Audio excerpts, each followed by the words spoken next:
Wednesday, March 27th, 2024. Written by Edward Moran. Social distancing, mask wearing, self-quarantine. These are terms that became quite familiar to us during the coronavirus pandemic. But for queer folk like myself, they'd been part of my vocabulary long beforehand. Am I the only one? Should I mask my true self? Should I absent myself from a community that only shuns me as somehow unclean?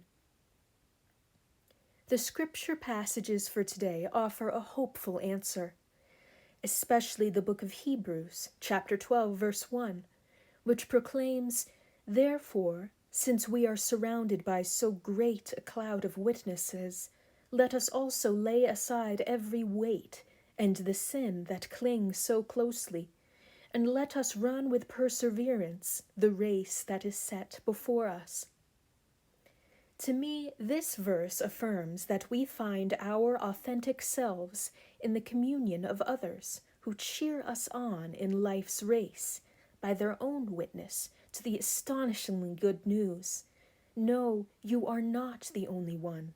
Come, let us be alone together, with apologies to Rilke.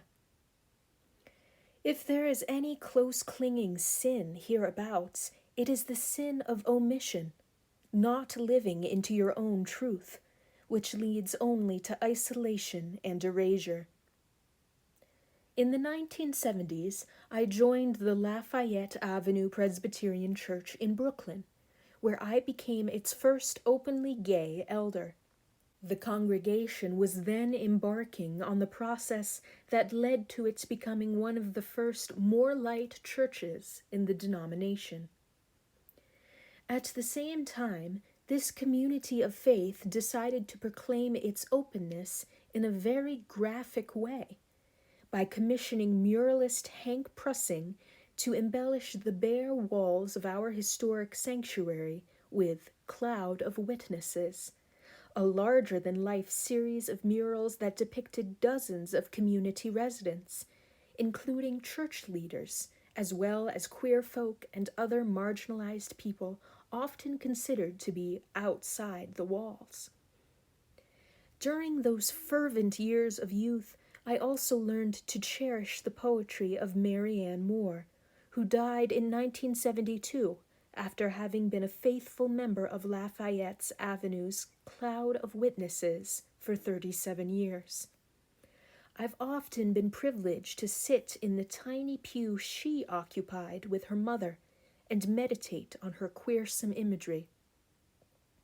In her poem, The Sun, she writes simply but unapologetically, "You are not male or female, but a plan." And in her stirring poem, In Distrust of Merits, she turns the notion of isolation upside down by writing, "As contagion of sickness makes sickness, contagion of trust can make trust. Trust begets power, and faith is an affectionate thing." Surrounded by so great a cloud of witnesses, let us all persevere in living deeply into ourselves and into Christ, which is ultimately the same thing in an incarnational world so achingly transgressive. As Mary Ann Moore's mother once remarked to a friend who hesitated to pay a rainy day visit because she and Mary Ann were recovering from colds, "Come, let us put away the umbrellas of our contagion."